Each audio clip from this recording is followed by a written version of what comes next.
everybody, it's Christine. I'm going to call this like an organizational video because it's not a scrapbook process video. I had somebody, I make a comment now and again about getting into my binder. I call it my binder. I have a color binder that I built years ago. I don't remember how many years. I'm going to say 4, 5, something. I don't know. And I got the idea from somebody off of YouTube. I want to say maybe RTS, but I'm not going to swear on it. I don't want to give bad credits, but I will tell you I got it from somebody. And that's not exactly the same as what they did. It was just what I kind of put together based on the ideas they offered, at least when I remember. Again, I've had this a number of years. But what I call my color binder is I got this big three ring binder. Oh, I've got and sometimes I'm lazy, you guys. So stuff gets shoved in here sometimes, and then I have to figure it out later, which I do that occasionally. Sometimes I'll stick stuff in here and go, I'll just glue it down later. But basically, I got a big old 3-ring binder, and then I got a bunch of page protectors, okay? They're just like page protectors. These are kind of the more textured kind. I do have some regular shiny kind. It's just what I had in my cabinet, y'all.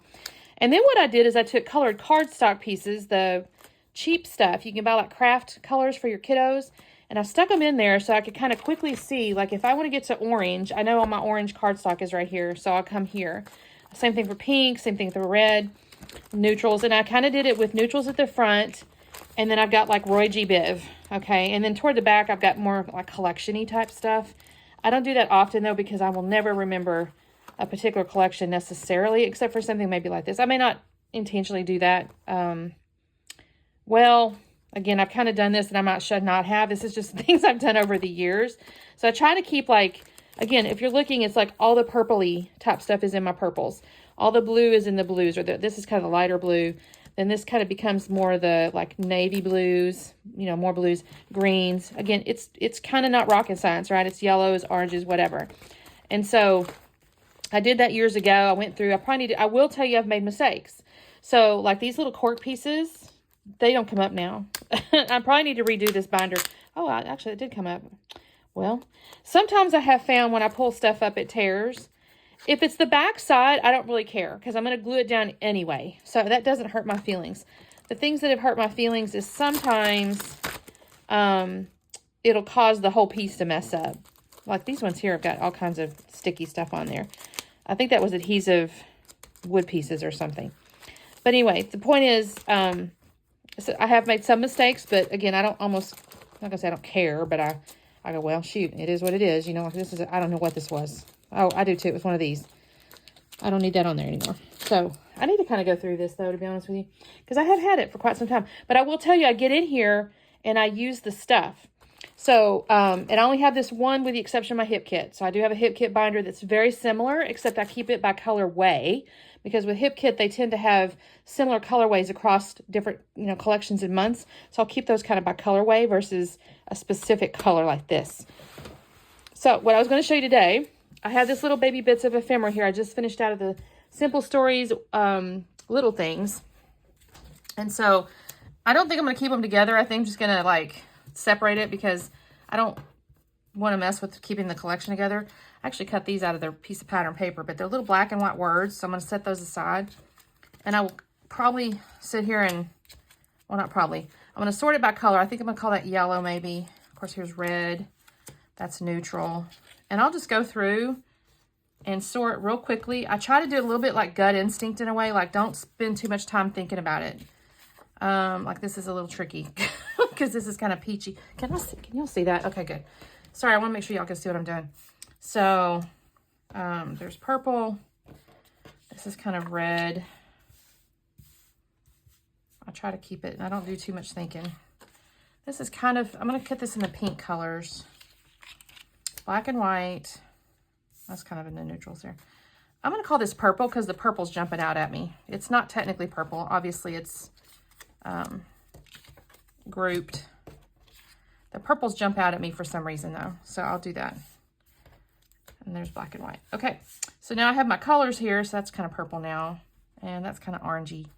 What is this color, y'all? I don't know, we'll stick it there. Like I said, don't try to think too hard about it. I'm going to do the black and whites in a minute because that's going to take me a second. I don't want to think I'll sit there and watch. But I'll go like, this is to me yellow.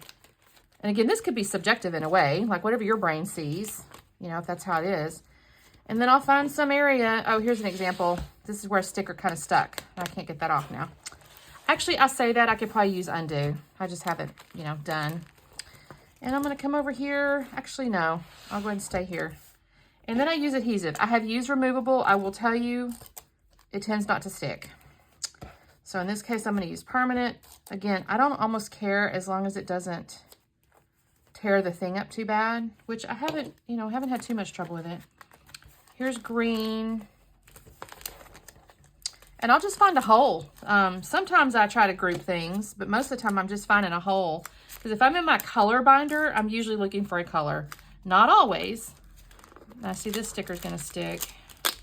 Oh, nope, it moved. And so I'll just find little holes for it.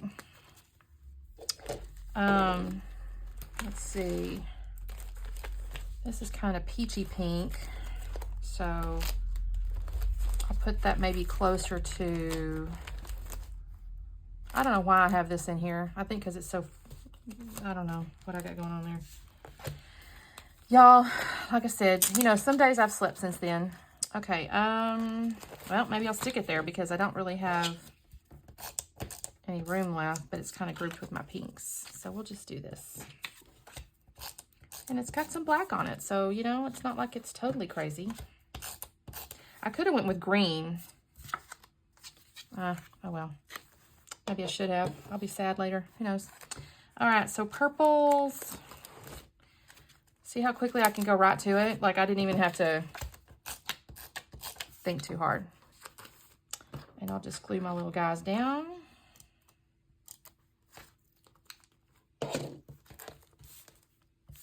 Oh, I missed a little orange flower. Little orange flower.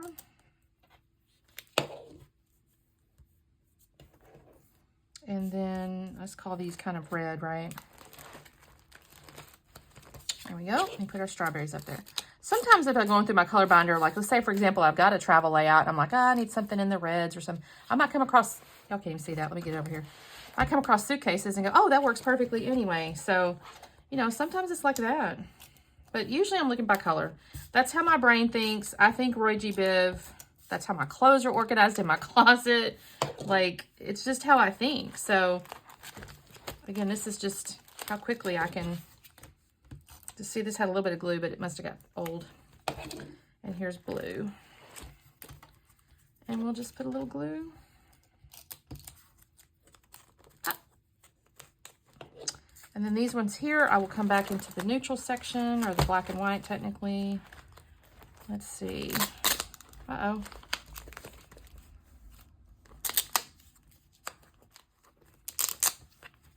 And I'll make a little room. Maybe I will just show you guys real quickly to show you how quickly, honestly, you can sort a little pack of ephemera. Now, this is all I had left out of that pack. There was actually quite a bit that came with the collection. I just finished out. I don't know. I think this is going to go up way before the layout that I just finished, because I think I might post this here in June. And the layout itself is going to go up in, I don't know, late July or something. So... because it's not really relevant to this piece of it, but I just finished that collection, so this is all I had left. And I like to do this at the end of a collection so I can come back, or I can get rid of the packaging and different stuff like that. Because I keep my collections in its packaging usually until I basically, quote, killed it. I will sometimes... if I have just one sheet left or something along those lines, I may put the sheet over my loose papers, but I don't have a ton. I shouldn't say I don't have a ton of loose papers. That's kind of a lie. I have a stack about yay thick of loose papers. Everything else I basically have in collections. And that's a lie. Just realized I just told you a total lie. I have cardstock, you know, as cardstock. And then I do have a hand, like some themes. So I have food, let's just say kitchen food or whatever, in like an envelope that's labeled kitchen food. I have polka dots, like it's like labeled kind of, you know, that way. But the stack of loose papers, it's like that thick, I have labeled, or I have them in Roy G. Biv, so they're easy to search when I'm trying to build myself a page kit. And the theme ones I don't think about as much, which is kind of unfortunate. I might should think about that.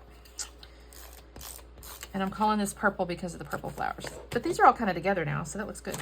And that's it, you guys. I have got my little ephemera sorted. Look at that. And we are good to go. So that is what my color binder looks like, you guys, and that's how I use it. So hope that's helpful. Let me know if you have any questions. We'll talk soon. Bye.